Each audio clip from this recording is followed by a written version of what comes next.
Hey there. Today I'm going to explain why the United States really needs to hold on to the Iran nuclear deal, at least for now, even though Donald Trump really doesn't want us to.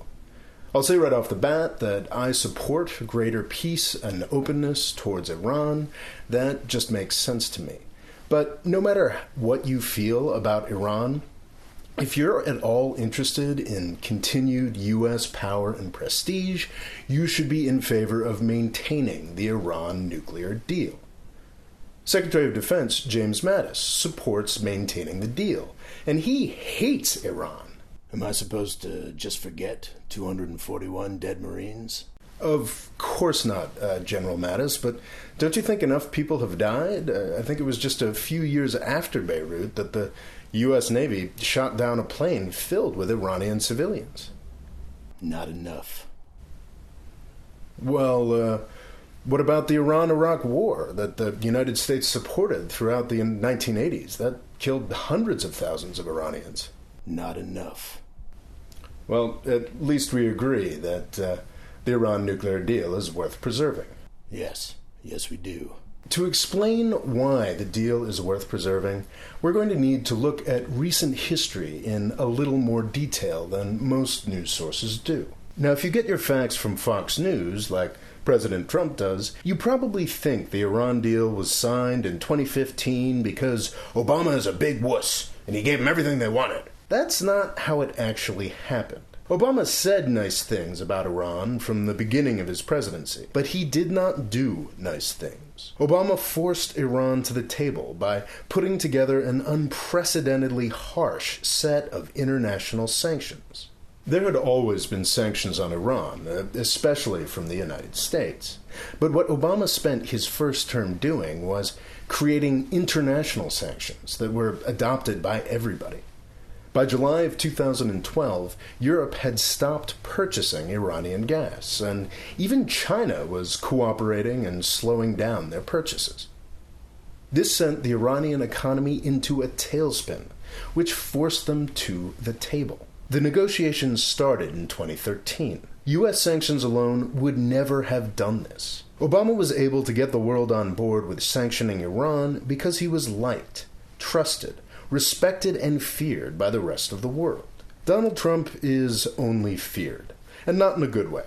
It's more of a, oh God, who let grandma drive the car fear than anything to do with respect. If Trump throws out the Iran deal, who is going to want to follow him in bringing back international sanctions? The Chinese he has repeatedly insulted? The Europeans he has bullied for money and only grudgingly agreed to honor 70-year-old treaties with? The U.S. remains incredibly powerful, and if Iran was seen to be violating the terms of the nuclear deal, then Washington, D.C. could probably get everyone back on board and bring back international sanctions. But Trump doesn't want to wait for that. Every 3 months, the administration is supposed to certify to Congress whether or not Iran is complying with the terms of the nuclear deal. Despite the fact that Iran is complying, last week, Donald Trump tried to block that certification. If this had happened, it would have signified to the world that the United States is breaking the terms of the Iran nuclear deal. Just this month, China and France signed a $5 billion oil deal with Iran. Large international companies like Airbus have already made large deals with Iran. If the U.S. unilaterally blew up the Iran nuclear deal, it is very likely that we would not be able to convince the world to bring the international sanctions back. The rest of the world might tell us to get lost. The adults in Trump's administration know that.